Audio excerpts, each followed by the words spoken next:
Hello student, जीताइस की online class में आपका स्वागत है। जैसा कि पिछले लेक्चर में मैंने आप लोगों को बताया था कि उत्तराखंड का जो सिलेबस है उसको क्लास वाइज में सीक्वेंसली डिस्कस करूंगा आपको। और उसकी अभी तक एक क्लास हुई थी जिसमें उत्तराखंड की जो इतिहास है उसके जानकारी के स्रोत यानी सोर्स ऑफ इंफॉर्मेशन पे हमने डिस्कस किया था। तो आज जो हमारा नेक्स्ट टॉपिक होगा वो होगा कुनिंद राजवंश। तुम लेकर चलते हैं कुनिंद राजवंश। कुनिंद राजवंश, देखिए जो कुनिंद राजवंश है ये उत्तराखंड का पहला या उत्तराखंड की पहली राजनीतिक शक्ति है। मैं लिख भी देता हूं, उत्तराखंड की पहली राजनीतिक शक्ति है। राजनीतिक शक्ति, जब इंडियन हिस्ट्री को पढ़ते हैं तो उसमें मौर्यों का एक शासक आता है अशोक, और अशोक की जानकारी उसके एडिक्ट यानी अभिलेख से मिलती है। तो अशोक का एक अभिलेख उत्तराखंड में देहरादून यानी वहां पर जो कालसी है, कालसी में अशोक का एक अभिलेख मिला है। और अशोक का जो अभिलेख है इस अभिलेख में कुनिंदों के लिए पुलिंद शब्द आया है। पुलिंद शब्द, तो देखिए स्टूडेंट्स, आप लोगों से एक क्वेश्चन पूछा जा सकता है कि पुलिंद वंश किसे कहते हैं, या ये जो पुलिंद शब्द है इसकी जानकारी का स्रोत क्या है। अब इन ये जो कुनिंद राजवंश है इसकी जानकारी हमें कहां से मिलती है, तो इसकी जानकारी के स्रोत, इसकी जानकारी के स्रोत देखेंगे। देखिए इसके जानकारी के स्रोत जो हैं वो दो प्रकार के हैं।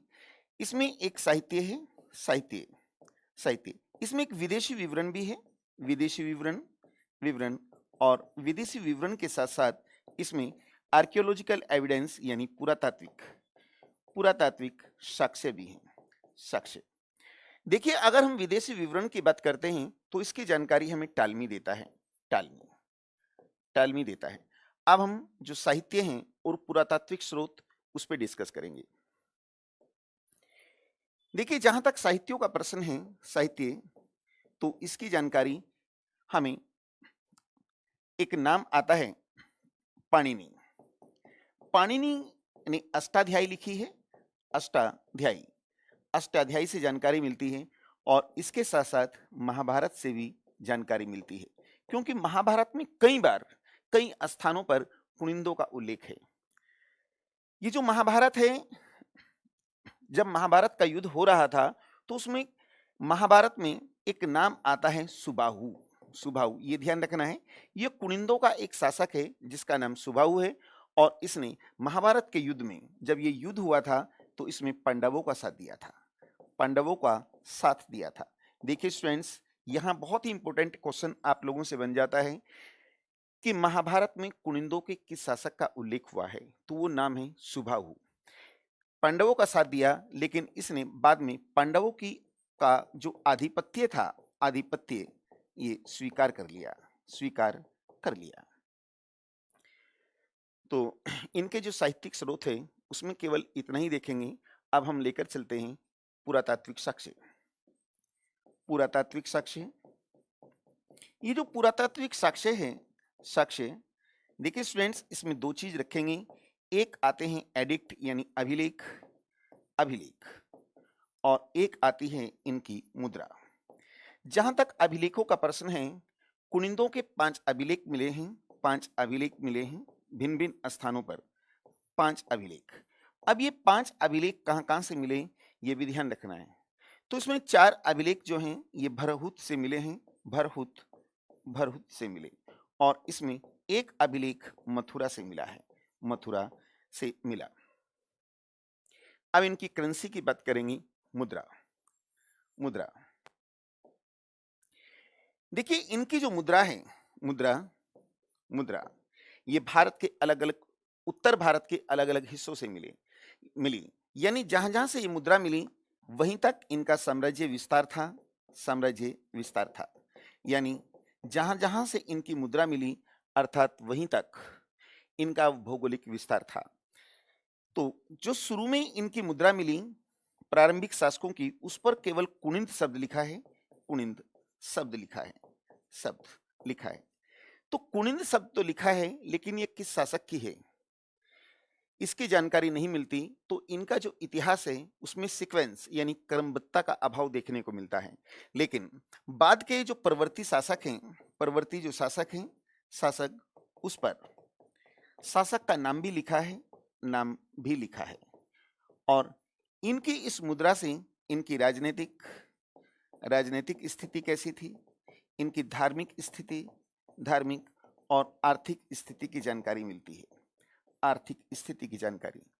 तो अभी अभी मैंने आपसे बताया कि जो कुनिंदों के प्रारंभिक शासक हैं, उनकी मुद्राओं पर केवल कुनिंद शब्द लिखा है, तो इससे हमें ये जानकारी नहीं मिलती कि ये मुद्रा किस शासक की है। लेकिन प्रवर्ती काल के जो कुनिंद शासक हैं, उस पर शासक का नाम भी लिखा है, और यहीं पर आप लोगों से क्वेश्चन पूछा जाएगा कि कुनिंदों का वो पहला शासक कौन था जिसके सिक्के पर उसका नाम लिखा है। तो देखिए, कुनिंदों का जो पहला शासक है, पहला शासक, इसका नाम विषदेव है, विषदेव, जिसका सिक्के पर नाम लिखा है। इनकी जो मुद्राएं हैं, करेंसी, उसको मैं डिटेल में डिस्कस करूंगा। अब हम यहीं पर लेकर चलते हैं कि इनका भौगोलिक विस्तार। भौगोलिक विस्तार का मतलब होता है कि इन्होंने कहां कहां तक शासन किया। भौगोलिक विस्तार, देखिए, भौगोलिक विस्तार यानी जहां जहां से अभी मैंने आपको बताया कि इनकी मुद्राएं मिली, वहीं तक इनका शासन था। तो उत्तर की बात करें तो यहां पर हिमालय, हिमालय, हिमालय। अगर दक्षिण की बात करें तो एक नाम आता है बेहट। ध्यान रखना है, ये बेहट सहारनपुर में है, सहारनपुर, सहारनपुर। अगर हम पश्चिम की बात करते हैं, वेस्ट, वेस्ट की बात करें तो सतलज नदी, और सतलज जो नदी है, देखिए, पंजाब में है। और ईस्ट की अगर हम बात करते हैं, ईस्ट, तो ईस्ट में काली नदी, और काली नदी यानी जो उत्तराखंड और नेपाल का विभाजन करती है। ये नॉर्थ है और ये साउथ। तो यहां तक इनका भौगोलिक विस्तार था, यानी यहां यहां से इनकी मुद्राएं मिली। तो मुद्राएं बेसिकली जो हमें मिल रही हैं, ये अल्मोड़ा है, अल्मोड़ा, अल्मोड़ा, देहरादून, एक भेड़ा गांव, करनाल, ये हरियाणा में है, और बेहट यानी सहारनपुर। यहां यहां से इनकी मुद्राएं मिली। अब इनकी हम राजधानी देखते हैं कि इनकी राजधानी कहां थी। चूंकि इनके इतिहास में क्रमबद्धता का अभाव है, इसलिए जितना भी मैटर कलेक्ट हुआ वो मैंने आप लोगों के साथ डिस्कस करने का प्रयास किया है। और मैं समझता हूं कि इस टॉपिक से जो जो भी क्वेश्चन बनते हैं, जहां जहां से बनते हैं, वो सारे इस टॉपिक में आ जाएंगे। तो इनकी कैपिटल, राजधानी, राजधानी, यहां आप लोगों से पूछा जाएगा कि कुनिंदों की पहली राजधानी कौन सी थी। तो देखिए, इनकी राजधानी लगातार परिवर्तनशील रही। परिवर्तनशील का मतलब है कि ये लगातार अपनी राजधानी को बदलते रहे। इनकी जो राजधानी है, पहली इनकी जो राजधानी थी, पहली राजधानी ये कालकूट थी, कालकूट, कालकूट को राजधानी बनाया। लेकिन यहां से इन्होंने फिर पुनः इसे, एक नाम आता है शत्रुघ्न, शत्रुघ्न नगर में शिफ्ट की। इसके बाद भी कहा जाता है कि जब इनका पतन हो रहा था तो इनकी राजधानी बेहट यानी सहारनपुर थी। बेहट यानी सहारनपुर इनकी राजधानी थी। स्टूडेंट्स, देखिए, इनका जो सबसे शक्तिशाली शासक था, अगर सबसे शक्तिशाली शासक की बात करें, सबसे शक्तिशाली तो इस शासक का नाम अमोदवर्ष है, अमोद भूति। इसका नाम अमोद भूति है, अमोद भूति। इसी की सर्वाधिक मुद्रा मिली है, इसी की सर्वाधिक मुद्रा मिली। देखिए, अमोद भूति के बाद कहा जाता है कि इनके अनेक भागों पर शक और कुषाण, देखिए, भारतीय इतिहास में देखा होगा आपने, शक और कुषाण विदेशी थे, इन्होंने अधिकार कर लिया। तो अमोद भूति के बाद इनका पतन शुरू हो गया है। और बाद में ये जो कुनिंद जो राज्य, इसका जो विलय है, ये योद्धे, इसके बाद योद्धे राजवंश आएगा, योद्धे राज्य में कर लिया गया।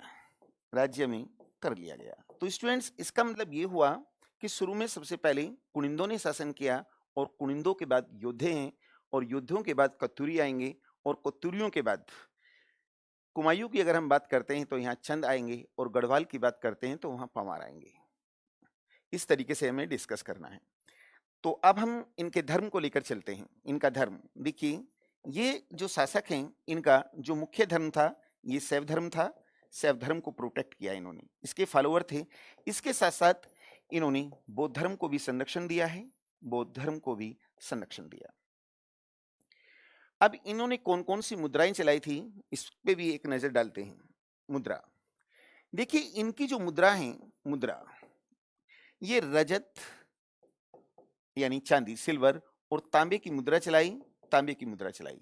यहां पहला ही क्वेश्चन पूछा जाएगा कि इन्होंने किस किस मेटल धातु की मुद्रा चलाई, तो वो रजत और तांबा है। लेकिन ये ध्यान रखिए, इस रजत की जो मुद्रा चलाई ये केवल अमोदभूति ने चलाई थी।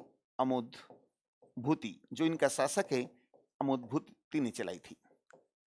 और इसके जो मुद्राएं हैं अमोदभूति की, इस पर खरोष्ठी, खरोष्ठी और ब्रह्मी जो लिपि है इसमें अंकन किया गया है, अंकन। लेकिन अन्य जो कुणित शासक हैं, जो अन्य कुणित शासक हैं, इनकी जो मुद्रा है वो केवल तांबे की है, वो केवल तांबे की है। और इसमें केवल ब्रह्मी जो लिपि है इसमें इसी में अंकन किया गया है।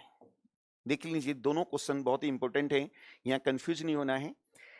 इन्होंने रजत और तांबे के सिक्के जरूर चलाए हैं, लेकिन रजत और तांबे के सिक्के केवल अमोदभूति ने चलाए हैं, और उसके जो सिक्के हैं वो खरोष्ठी और ब्रह्मी में हैं। और जो अन्य शासक हैं उनके जो सिक्के हैं वो केवल तांबे के हैं और केवल ब्रह्मी लिपि में हैं। ये ध्यान रखना है आप लोगों को। इनकी जो मुद्रा है, इस मुद्रा को 3 भागों में बांटा जा सकता है। यानी मुद्राओं के अगर प्रकार की बात करते हैं तो 3 प्रकार की मुद्रा चलाई है। अब क्वेश्चन यही पूछा जाएगा कि 4 प्रकार दे दिए जाएंगे और उसमें जो भी गलत होगा वो आपको छांटना होगा। तो इनकी मुद्राओं के जो प्रकार हैं, इन्होंने एक चलाई है अमोदभूति प्रकार की मुद्रा, अमोदभूति प्रकार की मुद्रा। और दूसरी जो है ये अल्मोड़ा प्रकार की है, अल्मोड़ा प्रकार।